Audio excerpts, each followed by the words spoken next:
La naturaleza hace que los hombres nos parezcamos unos a otros y nos juntemos. La educación hace que seamos diferentes y que nos alejemos. Confucio. A continuación, me es grato presentar al doctor Félix Ángel Montero Domínguez y a la licenciada Elia Aribuznaga Müller, Universidad Veracruzana. El doctor Félix Montero cuenta con un doctorado en la Universidad Veracruzana, un doctorado en Ciencias de la Salud. Es docente de la licenciatura en Psicología, docente en la Universidad Veracruzana y 7 años de trabajo como académico adscrito a la Facultad de Psicología. Es coordinador de la Maestría en Arte, Salud y Comunidad. Tiene reconocimiento al desempeño docente UV Psicología 2023 y es tallerista y ponente en congresos anteriores. Cuenta con publicaciones de La curiosidad al acto, el consumo de drogas en redes sociales, 2018. La licenciada Eli Aribuznaga cuenta con una licenciatura en la Universidad Veracruzana y en una especialidad en psicoterapia psicoanalítica.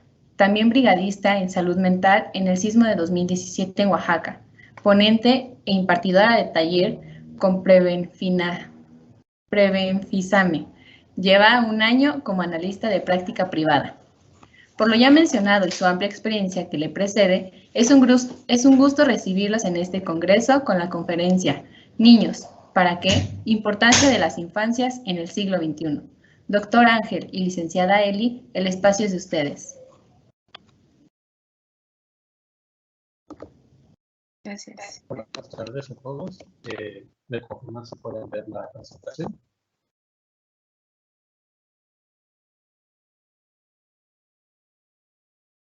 Creo que ya puedan verla. Bueno, pues primero que nada un agradecimiento por volver a invitarnos al evento del simposio de la Fundación Preven. La verdad es como, pues para nosotros fue una actividad bastante grata cada año que nos han invitado porque pues realmente pues es parte de cómo nosotros podemos trabajar en el desenvolvimiento de nuestro trabajo. Y en este caso, como la temática era prevención del suicidio y promoción de la salud en niños e infantes, pues parte de nuestro trabajo terapéutico nos ha llevado a generar una serie de consideraciones que les queremos presentar el día de hoy. La conferencia se llama Niños, ¿para qué? La importancia de las infancias en el siglo XXI y dentro de este contexto queremos hablar acerca de cómo ha cambiado nuestra sociedad en los últimos años, sobre todo el papel que guardan los niños en cuanto a sus actividades, en cuanto al tiempo que tienen para poder desenvolverse en cuestiones lúdicas, en cuestiones formativas, cuestiones también que tienen que ver con la educación y sobre todo el papel que guardan los papás en este tipo de situaciones. Entonces voy a empezar a mover la presentación. Quiero empezar aquí haciendo un pequeño de contextualización. Empezando por la cuestión de la familia, y traigo aquí a relucir esta frase de Bettelheim del año 94 que nos dice: las formas en que los padres crían a sus hijos influyen poderosamente en el desarrollo de estos y en quienes llegarán a ser. Pareciera una cuestión un tanto obvia, pero realmente cuando empezamos a indagar un poco en el tema, pues nos damos cuenta de la gran cantidad de vertientes que se generan a partir de estas consideraciones. La crianza y lo que se hace hoy en día en cuanto a qué es el ideal de cómo debe un niño formarse a lo largo de pues, su educación primaria, secundaria, incluso desde el preescolar, y cómo estos pequeños pasos, las actividades, el desarrollo de las clases, pues los van a empezar a convertir en pequeños adultos de alguna manera que pudiera ser que dentro de esta situación serían limitados en cuanto a la capacidad, y ahora sí digamos, de ser un niño, ¿no?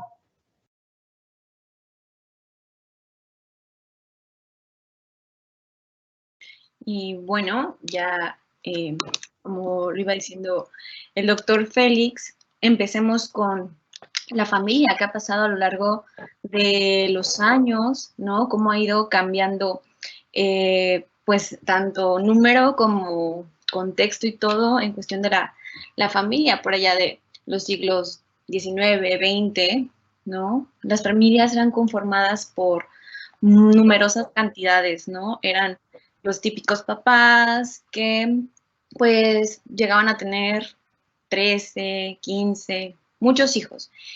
y ellos, los papás, se dedicaban pues a trabajar. ¿Y qué pasaba con los hijos?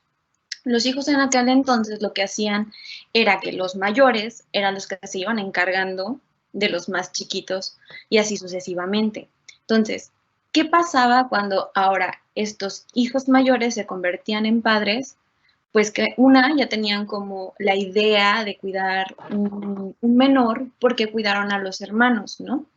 En esta época también era que algunos estudiaban, u otros directamente a trabajar. Regularmente los mayores era directamente a trabajar y solamente se les permitía a los menores el estudio. ¿Qué pasaba también en este tiempo? Como no había tanta cuestión de tecnología, pues los niños de estos siglos se dedicaban a jugar. Jugaban con lo que encontraban, salían, ¿no? Los espacios no son como ahora, ¿no? Eran como más seguros, había más parques, y si no era la necesidad de los parques, había un monte, ¿no? O algo con lo que, siempre había algo con lo que jugar. Y, pues, ¿qué pasaba? Que eran muy pocas estas cuestiones como del trabajo, era una infancia como más al juego.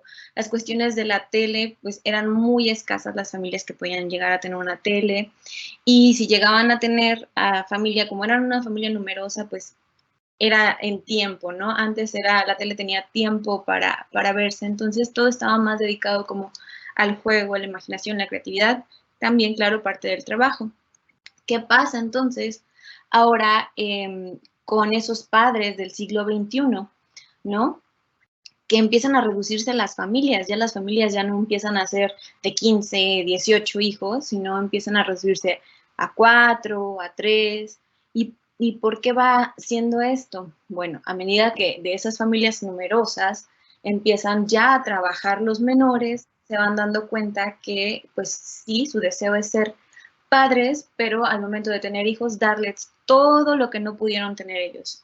Y regularmente este discurso va a la cuestión de lo económico. Y en lo económico, en este nuevo contexto, es que los padres trabajan horas, no dedican tanto tiempo a los hijos, sino como que se lo dejan a la abuela o algo, no están como lo suficientemente preparados para encargarse de los niños, ¿no? Como en un principio las familias numerosas, los hijos mayores eran los que se encargaban de cuidar a los hermanos menores, tenían un poco un concepto de cuidado, ¿no? Y de prestar tiempo, atención, pues ahora estos hijos menores que empiezan a convertirse en padres, pues buscan más que nada la economía, el trabajo y dedican menos tiempo de calidad a los hijos, ¿no? Empiezan a poner esta cuestión de los deseos, como yo iba comentando, ¿no? El deseo de que ellos tengan todo lo que yo no pude tener y se basan en lo económico. ¿Y dónde queda la parte afectiva, ¿no? El doctor Félix ahorita nos dirá un poquito más de este contexto, cómo ha ido cambiando, ¿no? En la sociedad. Ok. Y sí, efectivamente, la cuestión del sistema económico actual, la exigencia de la productividad a la cual estamos muchos sometidos, pues realmente nos empuja, ya sea por presión social, a hacer este tipo de esfuerzo, como bien nos indica Stein, para producir en los infantes logros a los que aparentemente deberían arribar, ¿no? Siempre es tan clásica esta postura en la cual un padre de familia puede considerar que si sus hijos participan en actividades deportivas, actividades culturales, actividades de formación, pues esto debería, y ahora sí como también incluye un poco la cuestión del deseo, debería permitir a mi hijo poder tener esta posibilidad mayor de éxito, ¿no? Sobre todo en comparación con los pares. Por tanto, continúa este índice. De esta manera, los sobrecargan de estímulos para alcanzar ciertos objetivos, pretendiendo desarrollar una inteligencia especial y otras habilidades que deberían lucir en edades más avanzadas. Si recuerdan, hace un momento estaba yo mencionando esta cuestión de que qué tanto a un niño se le permite ser niño, ¿no? Y qué tanto se le está como de manera precoz introduciendo al sistema social de los adultos. Es decir, un niño que poco a poco aprende habilidades de computación, por así decirlo, aprende a usar el famoso Excel, aprender a usar programas, incluso programación y demás, sí efectivamente los empieza a llevar por este camino en el cual se hace un sacrificio, aparte del económico de los padres, del tiempo del niño para poder realizar estas actividades completamente lúdicas que lo ayudan a tener un desarrollo social, un desarrollo específico y un desarrollo que les permita ahora sí poder socializar dentro de lo que es la estructura de ser niño. Entonces, traemos aquí igual las consideraciones de Jiménez, Díaz y Álvarez, que nos dicen, en la actualidad, los padres procuran un mayor potencial en el desarrollo de los hijos utilizando los recursos que tienen a la mano. Y continúa, y otros de difícil adquisición. Es decir, que aunque no tengan los medios, hacen todo lo posible para obtenerlos y así lograr sus objetivos. Y con esto me detengo un poco para decir esta situación. ¿Cuántas veces no hemos visto por nosotros mismos una situación en la cual un padre sacrifica el poco ingreso que tiene en dar a sus hijos estas actividades, ¿no? Que están un poco más allá del poder adquisitivo que tiene? Es decir, en cierta forma, esto es considerado como una inversión, que incluso cuando tenemos aquí el dibujito del niño que está cargando un trofeo, es el deseo del padre el que lo lleva a esta situación en la cual, y por ahí me permitirán el uso de esta frase, de que nos dice, uno como quiera, pero las criaturas no. Entonces, este sacrificio también obedece a una situación competitiva de los padres, que es más que nada el tratar de que si yo veo que el vecino está llevando a su hijo a taekwondo, a fútbol, a artes, a aprender a programar en Java, a aprender inglés, francés, etcétera, yo me siento presionado en este ambiente competitivo en el cual estamos ya completamente inmersos, a que mis hijos también tengan que hacerlo sin importar el sacrificio, ¿no? Obviamente, a pesar de que yo diga sin importar, siempre importa, ¿no? Y nos dice, perdiendo de vista, por supuesto, sin proponérselo, otras áreas de su desempeño, como la social, la familiar y la emocional. Lo cual nos lleva también al tema de este simposio, que es cómo de esta manera empezamos a cargar en los niños estas situaciones que los pueden llevar a este descontrol o a esta carencia de obtener las habilidades sociales que ellos requieren para poder desenvolverse más adelante. Es decir, un niño que no tuvo la oportunidad de jugar con sus pares, llámese incluso desde las tradicionales rondallas, juegos así en el patio, como bien decía la licenciada Eli, toda esta cuestión de cómo los niños han perdido espacios para desenvolverse a cambio de adquirir estas habilidades, lo cual siempre debe tener un costo y una merma, ¿no? Más allá de la economía, quizás la carencia de generar habilidades sociales que les permitan integrarse y socializar de manera sana con sus pares, lo cual indudablemente va a tener un impacto sobre su salud mental. Y bueno, continuando, uno de los temas centrales aquí en nuestra ponencia es el aspecto de las actividades extracurriculares. Queremos ya desde ahorita como poner esta postura en la cual nosotros de ninguna manera estamos en contra de las actividades extracurriculares, porque sabemos, y vamos a presentarles más adelante, evidencia empírica que nos dice cómo es que los niños, pues sí obtienen este beneficio, ¿no? Efectivamente hay un costo, pero el beneficio que se obtiene también puede ser bastante positivo. Entonces, vamos a definirlas brevemente. Las actividades extracurriculares son todas aquellas actividades que se realizan después del horario de clase y que en su origen tuvieron un carácter de complementariedad educativa. Nos vamos a detener más adelante en este punto, pero que en la actualidad se han diversificado hacia las artes, los deportes y las actividades culturales y el ocio. Ya desde aquí tenemos esta separación. Hay actividades que son complementariedad de las actividades educativas.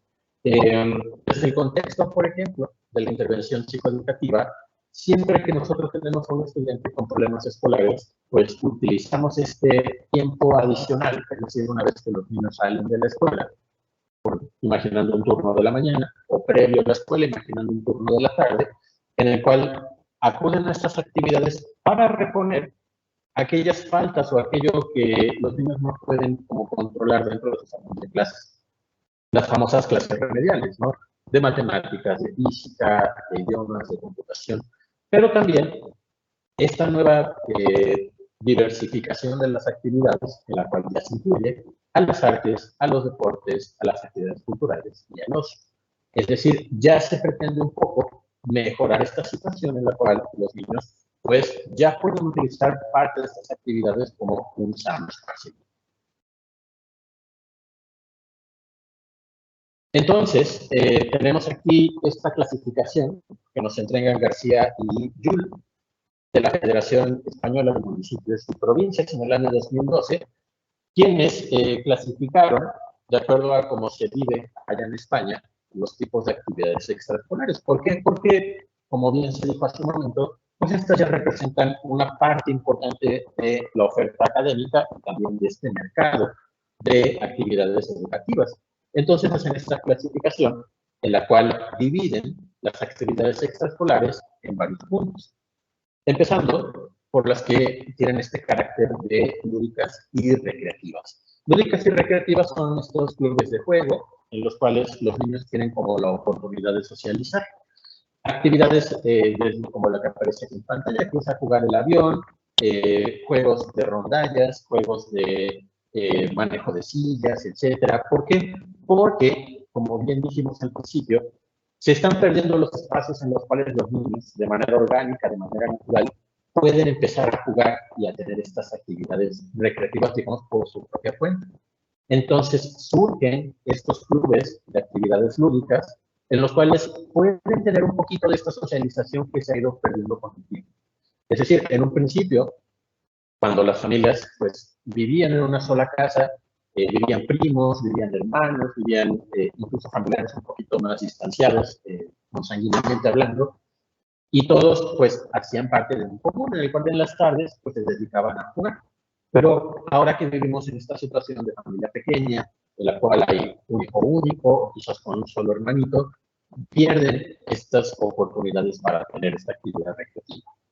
Y ahí pasamos al segundo punto, en el cual son actividades deportivas, las cuales pues son el aprendizaje de las reglas de los deportes, el aprendizaje de actividades en equipo, actividades que fomentan la disciplina y también fomentan la cultura del cuidado del cuerpo a través de este ejercicio físico. Nos referimos a actividades como los clubes de fútbol, de básquetbol, béisbol, actividades atléticas, etcétera, etcétera, en las cuales ya se cuenta con un reglamento y una serie de reglas de disciplina que los niños tienen que empezar a seguir, ¿no?, dentro de estas actividades. El cuarto punto son las actividades culturales y de creación artística. Aquí estamos hablando de lo que son los clubes de pintura, clubes de teatro, clubes de actividades, y bueno, haciendo referencia a este trabajo que he hecho actualmente en la maestría en salud y comunidad de la Universidad Veracruzana, parte de los trabajos de intervención que nosotros dirigimos en la maestría tienen que ver también con la generación de clubes, la generación de espacios para que los niños puedan tener una actividad cultural sana. ¿Por qué? Porque sabemos que en la actualidad, en este mundo inmerso de tecnología y redes sociales, la cuestión cultural se ha dejado un poco de lado. Entonces, a través de literatura, a través de la pintura, a través de la apreciación artística, estamos tratando de recuperar esto y tratar de inculcarlo en los niños. Y finalmente, en el cuarto punto, entramos con las actividades formativas, las cuales, pues, como ya se mencionó previamente, son esta complementariedad que se le da a las actividades escolares. El famoso club de matemáticas, el club de español, el club en el cual se aprende sobre ortografía, sobre redacción, sobre ciencias naturales, sobre física, y las cuales pues ya se trata como de complementar la actividad del profesor. Obviamente muchas veces los papás pues tratan de inculcar este pues deseo de que el hijo, y nuevamente volviendo a la cuestión competitiva, pueda mejorar su desempeño para superar a sus pares y con ello desear a futuro poder tener mejores oportunidades para la vida adulta. Y entramos acá con los estresores infantiles. Vaya, Parte de esta, digamos, dicotomía que tenemos entre actividades extraescolares y actividades lúdicas, recreativas, pues también entra mucho la cuestión del estresor infantil.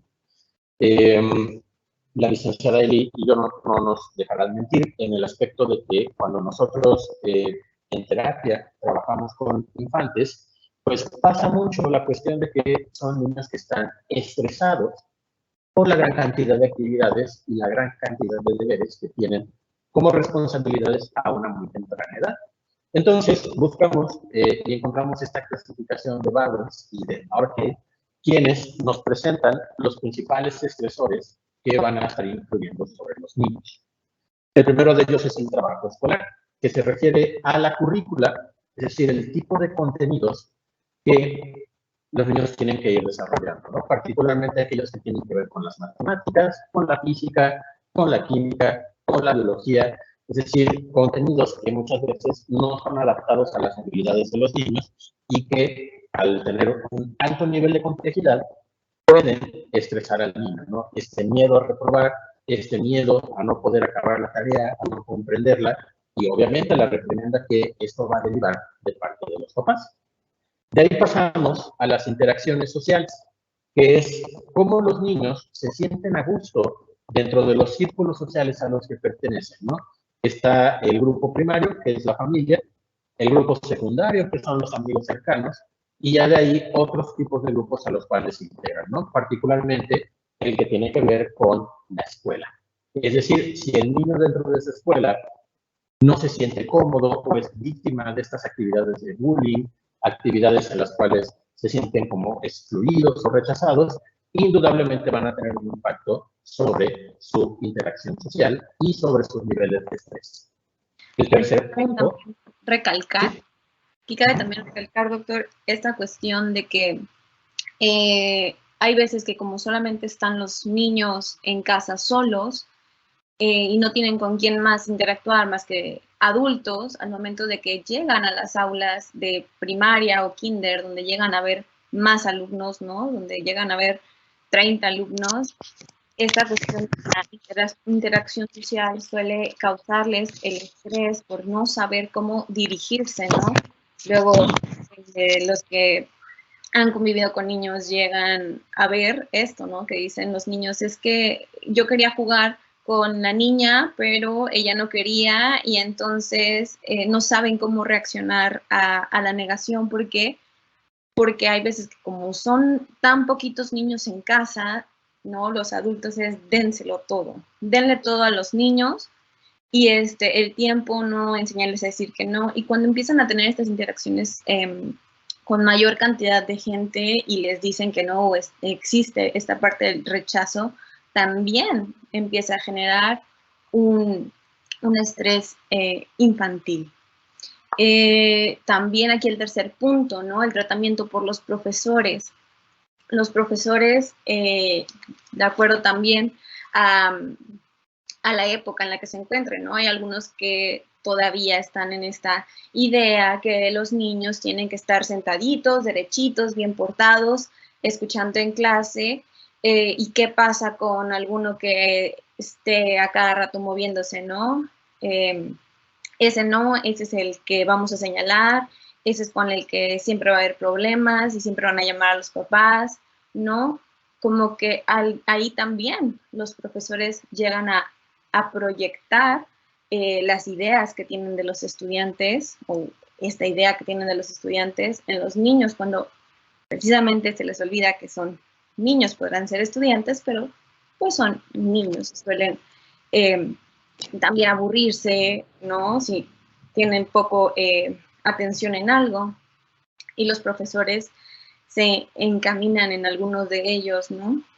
Para pues hacer que sean lo más reales, vamos a decirlo así, a los ideales que ellos tienen. El cuarto estresor, pues es la disciplina y los procedimientos en clase, que algunos maestros generalizan, ¿no? Sus clases para todos, no hay como que poner atención en cada uno, sino es que es un grupo de 40 alumnos y para todos va a ser el mismo enfoque y si lo captó, qué bien, y si no lo captó, pues alguien lo tiene que arreglar, ¿no? Y van con los papás y es que fulanito se tiene que quedar horas extras porque no está aprendiendo, porque no está haciendo caso, porque no está siguiendo lo que como adulto, en este caso el profesor, quiere. Y aquí está el punto, ¿no?, del tema también, las actividades extraescolares, porque parece ser que no es suficiente el hecho de que ya tengan estos 4 estresores que está planteando Bowens y Parkey, sino que hay que meterlos a más actividades, ¿no? Tal vez para potencializar la cuestión del currículum, ¿no? Ya lo decía el doctor, de alguna manera los padres depositan deseos en los hijos y uno de ellos en el que más se basan es de que, y lo han escuchado, los niños son esponjitas, los niños aprenden todo lo que les digas lo van a aprender. Entonces, desde niños hay que empezar a llenarlos de cosas, con actividades, clases y todo. ¿Para qué? Para que cuando crezcan sean unos adultos que tengan, vaya, que sean multiusos, multitask, ¿no? Y bueno, ya acá agregando un poco más del sistema, pues que produzcan mejor, ¿no? Y las actuaciones en público. La cuestión acá, el exhibirlos cuando ellos pues no quieren, ¿no? Esto pasa muy seguido en las escuelas, que el festival de la mamá, que el festival del papá, que el festival de la primavera, en donde hacen estos espectáculos, estos shows para los padres, pero obligan a los menores a estar en estos shows, ¿no? Shows infantiles, por así decirlo, ¿no? Para que la mamá esté aplaudiendo, y ay, mi hijo. Y esto también les genera estrés, pánico, porque los maestros dicen que tienen que participar a fuerzas, no es como que quieres, no, es a fuerzas porque es algo de la escuela. Y a esto, si le agregamos que hay niños que son conscientes de su contexto social, porque en casa no hay como ese filtro de decir, oye, no tenemos dinero, también entra esta cuestión de estrés económico, porque tengo que comprar que el disfraz de Florecita o mamá lo tiene que hacer y no hay dinero, porque ella siempre manifiesta que no hay dinero. Esto se podría decir como va de la mano, pero también es otro como estresor que no está aquí.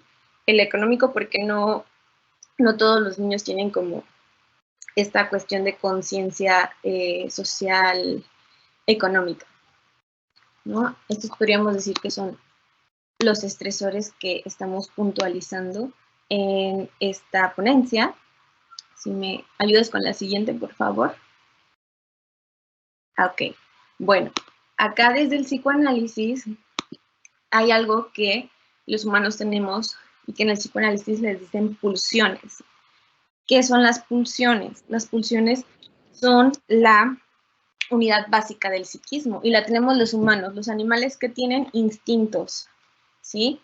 Los humanos no tenemos instintos porque no somos animales, tenemos un nivel de conciencia un poco más arriba que los animales, y aquí en psicoanálisis se les va a decir pulsiones. Estas pulsiones están en el inconsciente, ahí es donde se crean, ¿no? Y lo que quieren es salir. Al momento de que salen ya a la cuestión, o sea, del inconsciente, pasan a la conciencia, se vuelven deseos, ¿sí? Deseos ya conscientes. Y hay dos formas de satisfacer estos deseos, que sería el principio de placer y el principio de realidad. Donde el principio de placer es algo innato, nacemos con ese principio, ¿sí? Que vendría siendo, a ver, Eli, ¿cómo lo explicarías? Bueno, tienes hambre, ¿no? ¿Qué harían los animales si tienen hambre? Van y buscan una presa que cazar, ¿sí? Y se la comen en ese momento, no importa la que caiga, ¿no? En los humanos es, tengo hambre, ¿qué puedo hacer para satisfacer esa necesidad que está surgiendo del hambre, ¿no? Vamos a dejar ahí hasta este ejemplo para poder pasar al principio de realidad y ya después explicarlo bien los dos. Y el principio de realidad se va a ir desarrollando hasta los 5 años. y va a ser lento.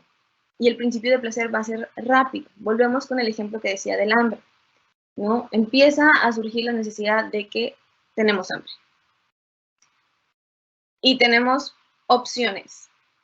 O vamos a la taquería que está aquí a la esquina y eso satisfacería rápidamente nuestra hambre, pero se corre el riesgo de que nos podamos enfermar, ¿no?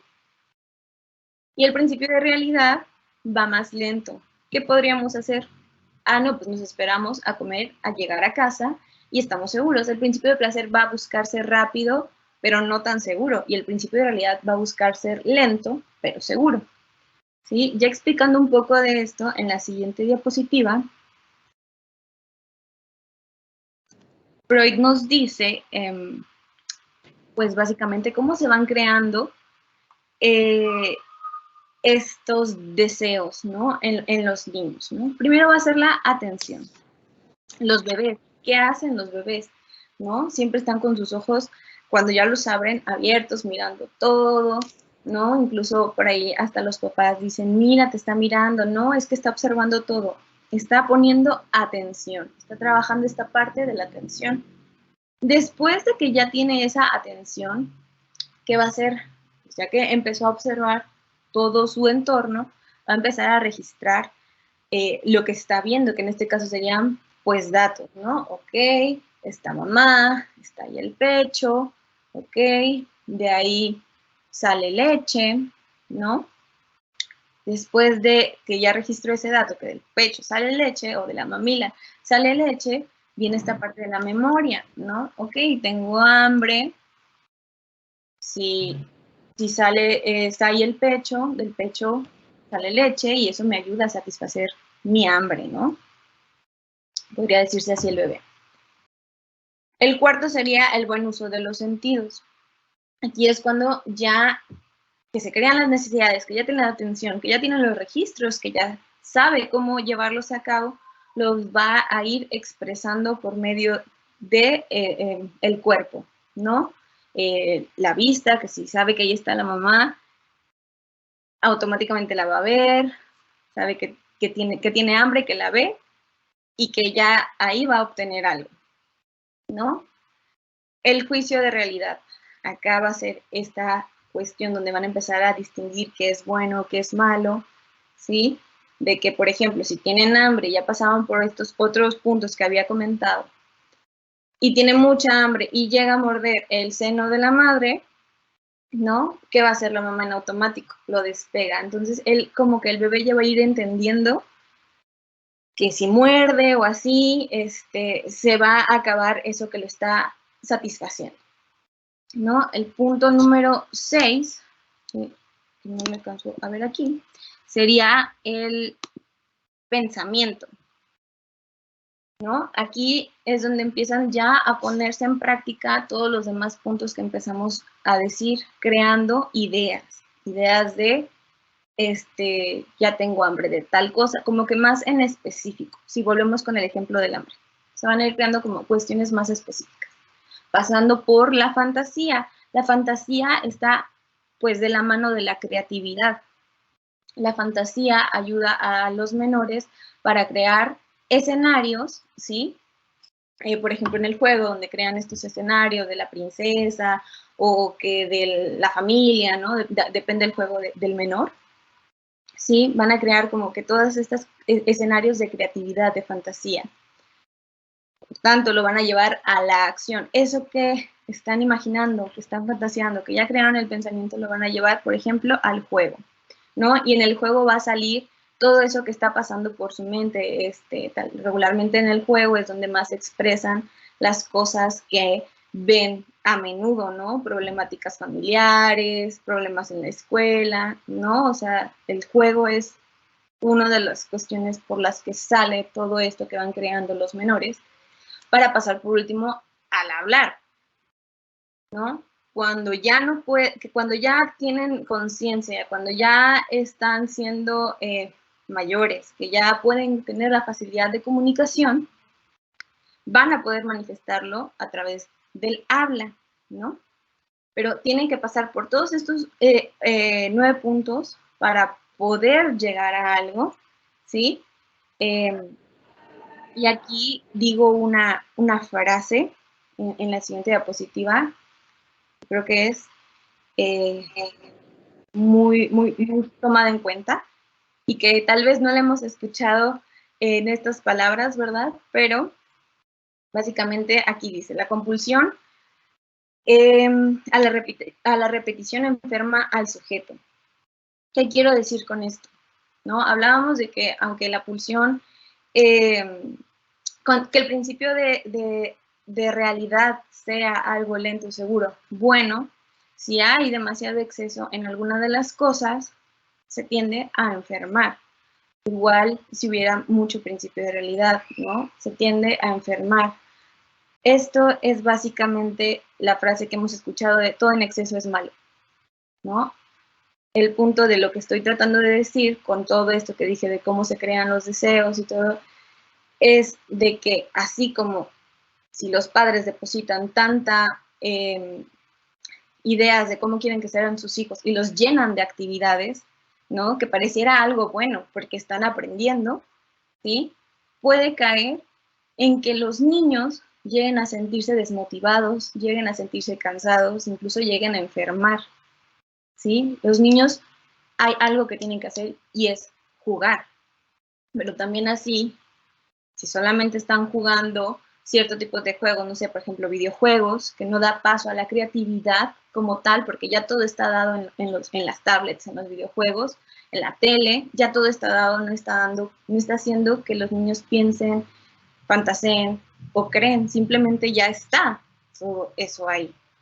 Y con las actividades lúdicas, ¿no? Como mencionábamos antes, esto de las escondidas, las atrapadas, que aparte de crear valores, es la manera en que los niños van a poder ir sacando todas las cuestiones que traen, que viven en casa o que viven en escuela sin tanta presión, pero acá más psicológicamente hablando, o psicoanalíticamente hablando, la compulsión a la repetición enferma al sujeto. ¿Sí? Siguiente, por favor. Muy bien. Vamos a tocar algunos temas de evidencia empírica que, bueno, tenemos aquí el estudio realizado por Martínez Algaba en el 2016, en el cual hicieron una encuesta utilizando niños de entre 8 y 13 años, 130 participantes, de los cuales 63 eran niñas y 67 eran niños.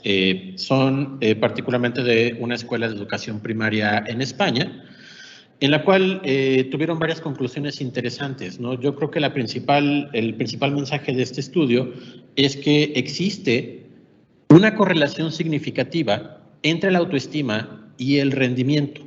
Es decir, que niños que tienen, digamos, dentro de las pruebas que se les aplicaron, un nivel alto de autoestima, van a presentar una mayor posibilidad de que también tengan un buen rendimiento académico. Y viceversa, ¿no? Niños con baja autoestima van a tener también un rendimiento académico bajo. Hubo otros datos interesantes, como el hecho de que si se practica en sí una actividad extraescolar, no necesariamente va a influir en el rendimiento académico. Sin embargo, el tipo de las actividades académicas que se realizan sí puede influir en el rendimiento académico. ¿Qué quiere decir esto? Que generalmente aquellas actividades recreativas o actividades extraescolares que tienen cierta relación con la currícula que se aplica dentro de la escuela puede influir positivamente en el rendimiento académico. ¿A qué nos referimos con esto? Que, por ejemplo, los clubes de matemáticas, los clubes de ortografía, al tener este vínculo directo con la información que los niños van adquiriendo en la escuela, sí pueden influir en el tipo de aprovechamiento que van a tener. Obviamente, muy ligado con el tipo de asignaturas que se están poniendo en práctica. Entonces, aunado a esto, se hicieron otro tipo de valoraciones y en la cual descubrieron interesantes diferencias entre los sexos. La primera de ellas es que los varones, los niños, tienen una mayor inclinación por seleccionar actividades recreativas de tipo deportivo, particularmente las que tienen que ver con el fútbol y con el básquetbol. Aunado a esto, En el caso de las niñas, el 75% de las niñas se inclinaban más por el estudio de lenguajes distintos al español. Llámese inglés, francés, alemán, italiano. Estamos dentro del contexto europeo, en este caso es también como una habilidad bastante práctica. ¿Por qué? Por la cuestión de que se pueden mover libremente dentro de la Unión Europea. Entonces, este tipo de actividades son más ocurridas entre las niñas. También se vio que las mujeres tienen como este tipo de mayor inclinación por participar en actividades extraescolares que los hombres. Es decir, dentro de estos grupos de actividad extraescolar va a haber una mayor concentración de mujeres que de hombres. ¿Qué nos quiere decir esto? Que muchas veces puede que los papás que tengan hijas o las propias niñas solicitan a sus papás participar dentro de estas actividades extraescolares, lo cual concuerda con esta situación en la cual se puede vincular mucho la actividad de socialización dentro de estos clubes con la cuestión también de diferencias entre sexos. Es decir, que conforme los niños van creciendo, tienden más a participar en actividades que no son de tipo organizado, como puede ser compartir con amigos, etcétera, o bien tener esta tendencia hacia aislarse un poco más que las niñas. Las niñas tienen una conducta social mayor.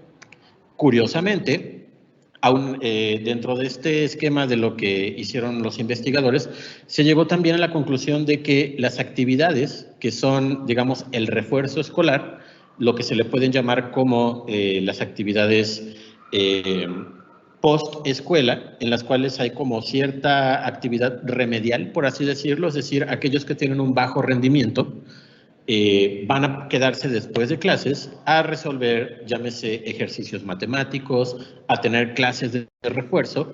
En este caso, los niños sí son más participativos con una tendencia mayor al 55%. Entonces, vemos cómo, de un lado, en el lado de las niñas, hay mayor inclinación por los idiomas, por las actividades de tipo lúdico-recreativo, y en el caso de los niños, se tiende a elegir actividades de tipo deportivo y también participar en actividades escolares remediales. Esto también se vincula mucho con las actuales tendencias en educación, en las cuales la demanda de educación superior ha ido creciendo con el paso de los años en el caso de las mujeres y ha disminuido en el caso de los hombres, lo cual es algo muy evidente, por ejemplo, en las carreras como psicología, en las cuales el porcentaje de mujeres es mayor que el porcentaje de hombres. Ahora vamos a entrar en una situación un poco controversial o de debate, en la cual, como ustedes saben y como estamos ya inmersos dentro de esta cuestión cultural, ¿qué es lo que se prefiere, no? ¿Una actividad productiva o una actividad de esparcimiento, o bien utilizando ya la palabra el ocio en sí mismo, ¿no? Nos dicen que es importante reconocer que la concepción del ocio ha estado presente a lo largo de la historia de la humanidad, concebido de manera distinta en algunas épocas, y en esta parte me va a apoyar la licenciada Eli.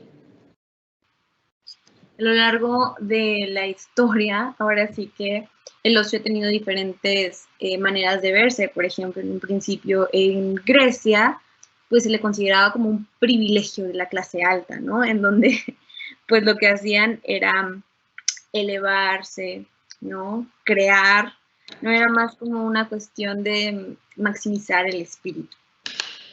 En Roma, lo que dicen es de que no es como tanto para maximizar el espíritu, sino que el ocio es una cuestión de el cuerpo, ¿sí? Siguen con esta idea de que pues sí puede llevar a cabo la espiritualidad, pero va cuerpo y mente, ¿no? En Grecia solamente era como privilegio de clase alta, el espíritu, y acá en Roma vienen y dicen, no, es más como cuerpo y mente.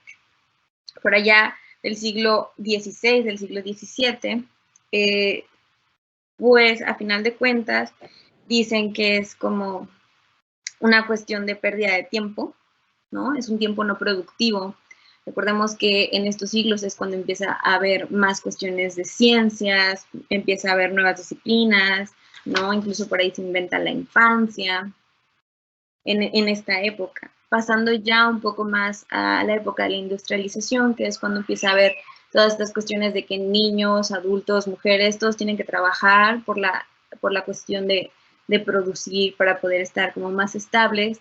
Empiezan a notar que los niños tienen demasiadas horas, incluso por ahí empiezan a quitarlos ya de determinadas edades para que no trabajen, y se empieza a luchar por reducir horarios para poder crear como esta cuestión de tiempo libre, ¿no?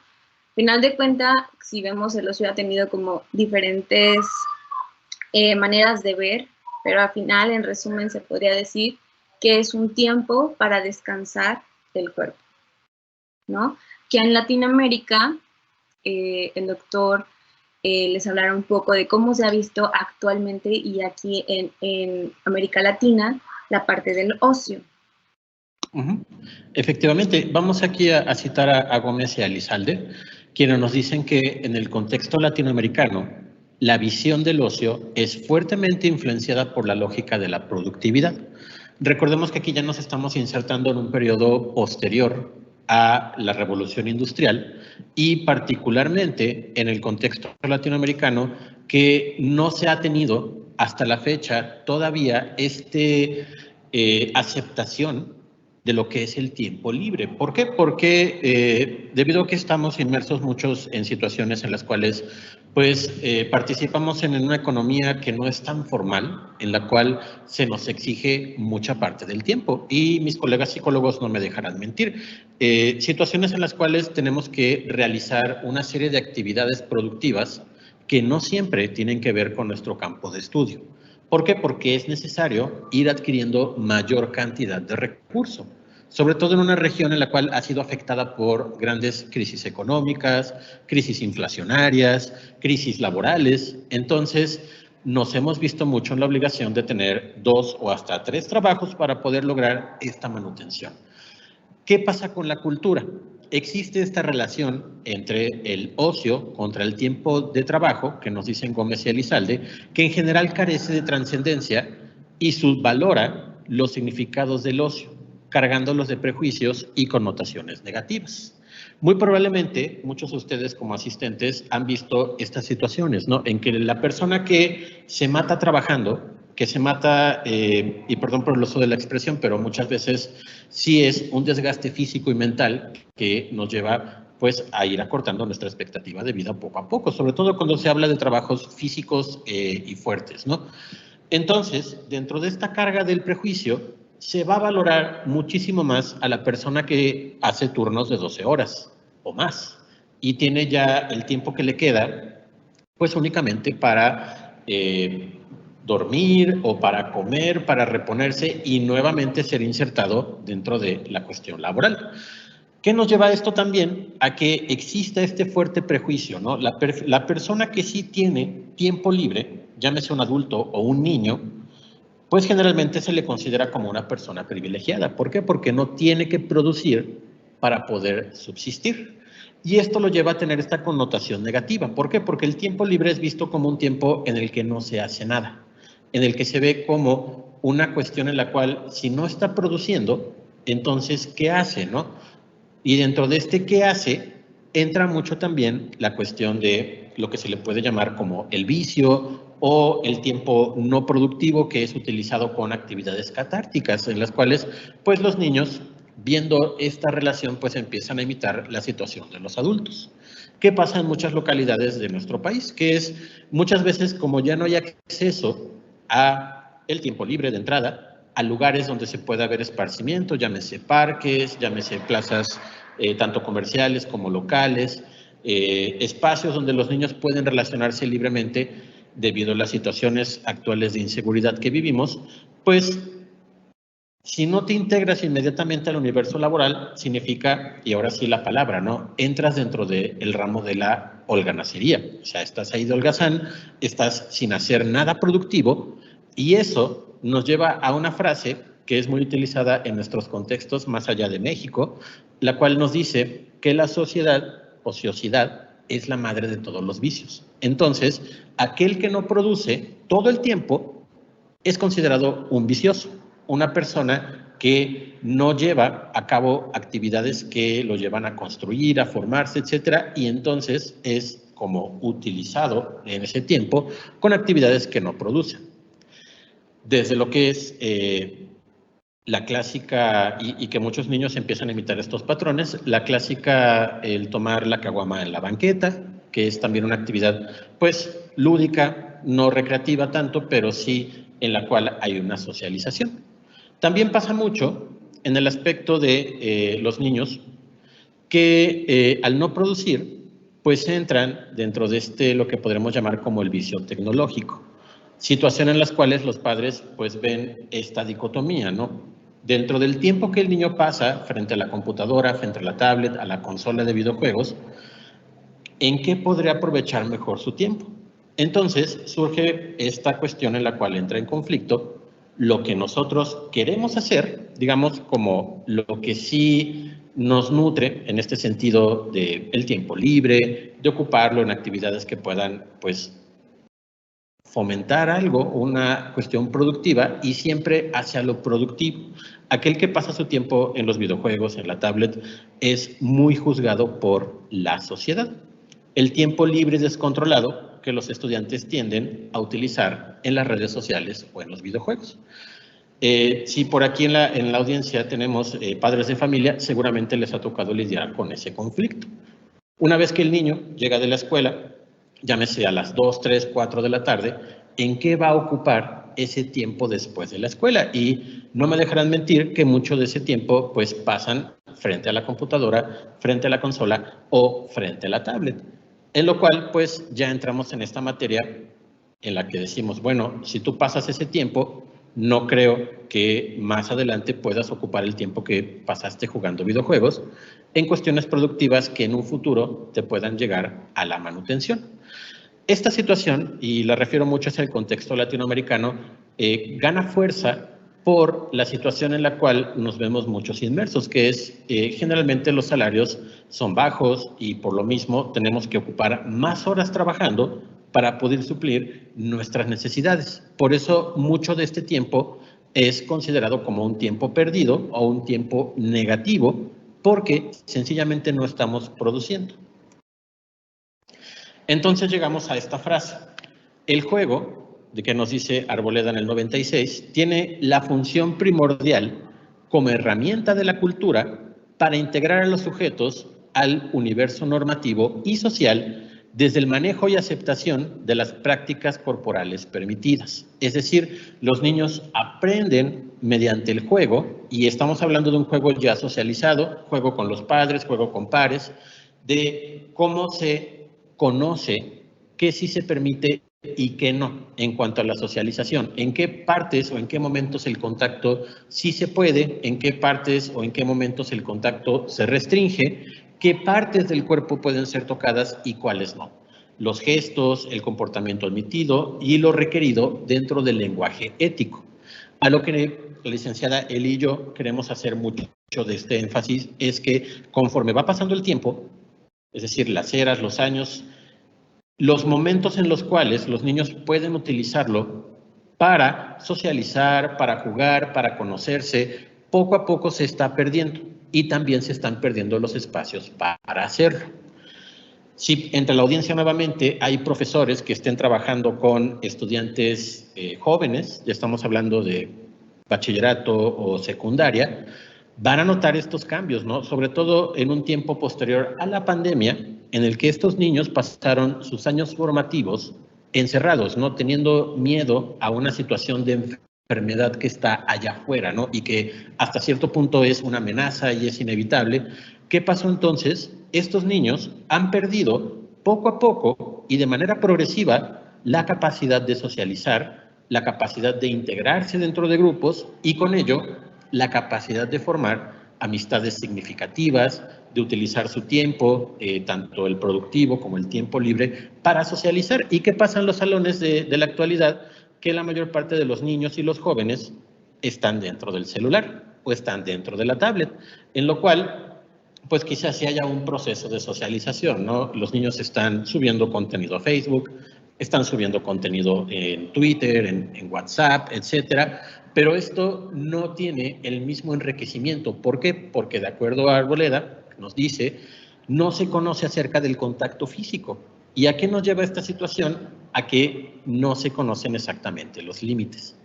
Y esto es parte de las problemáticas que en educación superior estamos llevando a cabo, que es los estudiantes no saben respetarse unos a otros y empiezan también a generar estas conductas que son sumamente inapropiadas porque cuando era el momento en el que las podían desarrollar, no pudieron. Estaban encerrados en casa, estaban en la pandemia, estaban siendo socializados de otras maneras a distancia en las cuales las reglas, la etiqueta y la formación son completamente diferentes. Entonces los niños y los jóvenes entran en esta situación de no saber qué hacer. Por tanto, se nos dice que el niño no tiene que ser exitoso. El niño tiene que ser niño y tiene derecho a una infancia. Es decir, y como saben muchos allá en la audiencia, nosotros como adultos vamos a pasar una gran cantidad del día frente a la pantalla, tal como estamos haciendo en este momento. Estamos teniendo una actividad formativa, estamos aprendiendo sobre la infancia. Los niños van a utilizar este tiempo, que digamos que son estos años, y valga la expresión, los años maravillosos, en los cuales van a perder estas oportunidades, estos momentos críticos del desarrollo infantil, en los cuales pueden socializar. Y esto nos va a llevar a esta pérdida de la infancia y a esta situación en la que nosotros nos preguntamos, niños, ¿para qué? La sociedad nos está orillando poco a poco, pero de manera progresiva y metiéndole el acelerador, el decirnos que si el niño quiere ser exitoso a futuro, tiene que irse desprendiendo poco a poco de estas actividades lúdicas infantiles. El niño pasa menos tiempo con sus amigos, con sus primos, con sus hermanos, conviviendo, e incluso con la familia, y va a pasar más tiempo, ya sea frente al salón de clases, frente a la pantalla, teniendo estas actividades formativas. Lo cual, nuevamente, no estamos en contra para nada de esto. Pero sí notamos esta tendencia a que a los niños se les está quitando poco a poco este tiempo en el que ellos van a tener derecho a una infancia y van a empezar a convertirse en pequeños adultos, lo cual nuevamente beneficia a un grupo reducido de personas que son los empleadores, quienes pues van a llevar a su disposición cientos de miles de niños, los cuales al ser privados de su infancia, pues ahora no les queda de otra más que integrarse al mercado laboral, ya siendo unos pequeños adultos para poder ser parte de esta maquinaria de la sociedad de consumo. Licenciada Eli, ¿me apoyas con las recomendaciones? Sí, y ya para ir concluyendo, porque creo que ya nos pasamos un poquito del tiempo. Bueno, como decía el doctor, nosotros no vamos en contra de que pues, no tengan este tipo de actividades, ¿no? Pero tienen que tener la regulación con el tiempo, así como nosotros. Por lo mínimo se recomiendan 10 horas que los niños pasen en actividades y una sola actividad. ¿Por qué? Porque hay padres que buscan tener a los niños, por ejemplo, los martes y miércoles en fútbol y los lunes, los viernes y jueves en una de arte, ¿no?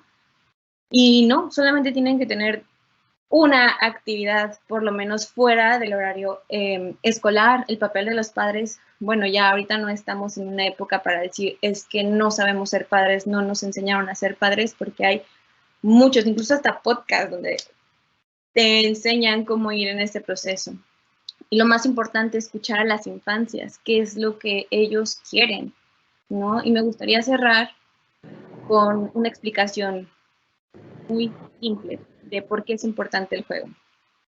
Si tenemos niños que juegan, ¿sí?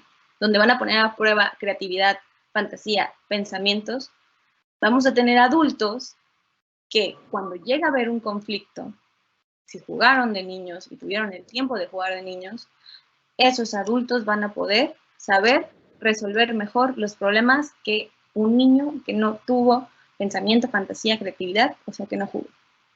Por nuestra parte, eso sería todo. Muchas gracias. Agradecemos el tiempo, agradecemos su atención y vamos a pasar a la sección de preguntas y respuestas. Sí, hay un comentario que dice que parte de lo que ustedes mencionan es que si en la actualidad hace falta que los niños desde temprana edad tengan más actividades físicas, como practicar algunos deportes, como fútbol, karate, maratones, etcétera, y fuera de la casa para interactuar con más personas de su edad y así alejarlos de los dispositivos como celulares, tablets, videos, juegos, etcétera. Sí, sí, no, concordamos con, con ese comentario. Pues esta situación de encontrar ese delicado balance, o sea, los padres de familia en la actualidad tienen esta difícil situación, en la cual también los autores concuerdan, que tienen que mantenerse esta regulación del tiempo que van a pasar frente a la pantalla. ¿Por qué? Porque más que nada la pantalla sí puede ofrecer actividades formativas, puede ofrecer tiempo para que ellos puedan, al mismo tiempo que entretenerse, divertirse, aprender, pero la principal cuestión con la pantalla es la carencia en la socialización física, socialización real y también el descuido del cuerpo. Es decir, las actividades deportivas, en este caso, pueden ser un buen coadyuvante de este tiempo que los niños necesitan, sobre todo cuando estamos hablando de edades alrededor de los 4 a los 11 años, en las cuales los cuerpos empiezan a obtener pues la masa muscular, la estatura, el peso, el desarrollo, ahora sí que físico y fisiológico, que los deportes pueden ayudarlos bastante en esta cuestión.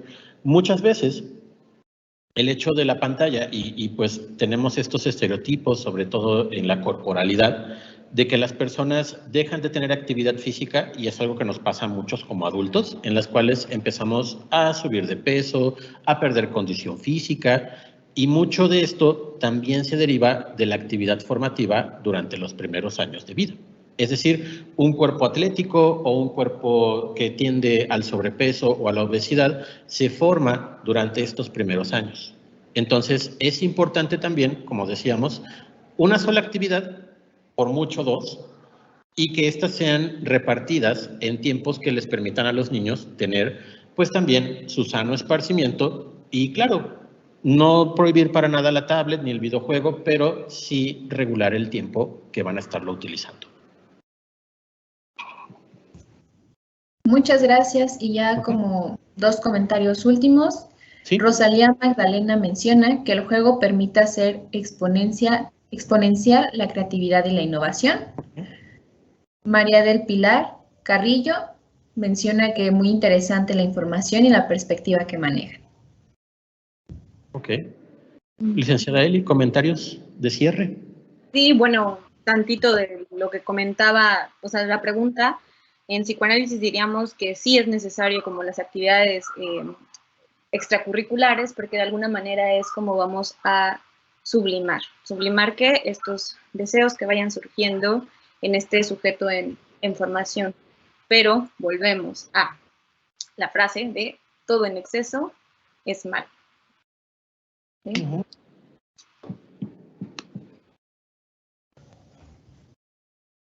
Ya para finalizar, sin duda muy interesante todas estas situaciones que nos mencionan y en las cuales debemos prestar mayor atención para los desafíos que presentamos. Agradecemos la grata presencia del doctor Félix Ángel Montero y la licenciada Eli Ariguznaga. Como símbolo de agradecimiento, el maestro, bueno, les haremos la entrega de la constancia virtual. Voy a dejar de compartir mi pantalla. Me parece que ya no estoy compartiendo. Ok.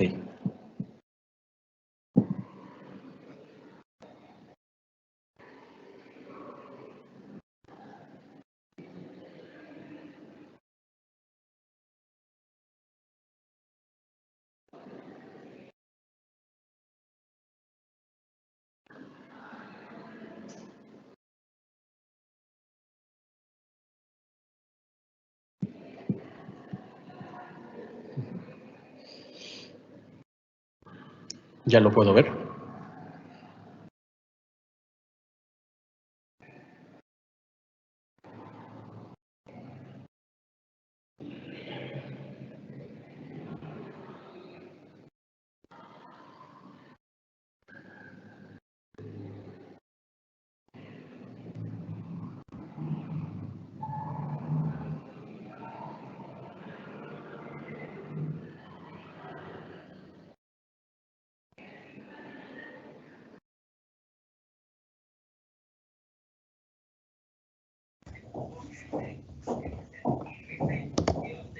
Bueno, la Fundación Prevena, Cuidando y Pensando en tu Salud, Universidad La Salle en Nezahualcóyotl y la Facultad de Psicología de la UNAM otorga el presente reconocimiento a la licenciada Elia Aribuznaga y al doctor Félix Ángel Montero Domínguez por su participación en la webinar Niños para qué, importancia de las infancias en el siglo XXI, en el tercer Congreso Internacional y cuarto Simposio Nacional sobre la prevención del suicidio y promoción de la salud mental en niñas, niños, adolescentes y grupos vulnerables, llevado a cabo los días 23, 24 y 25 de agosto del 2023. Y bueno, de nueva cuenta, sí, adelante. Muchas gracias.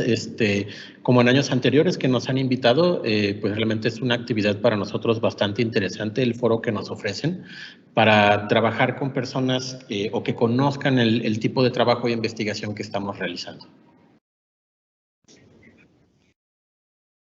Y bueno, ya para finalizar, agradecemos la presencia de todos a este evento y solicitamos a los participantes dirigirse al siguiente enlace para dar continuidad a nuestro programa. Gracias. Gracias. Muchas gracias.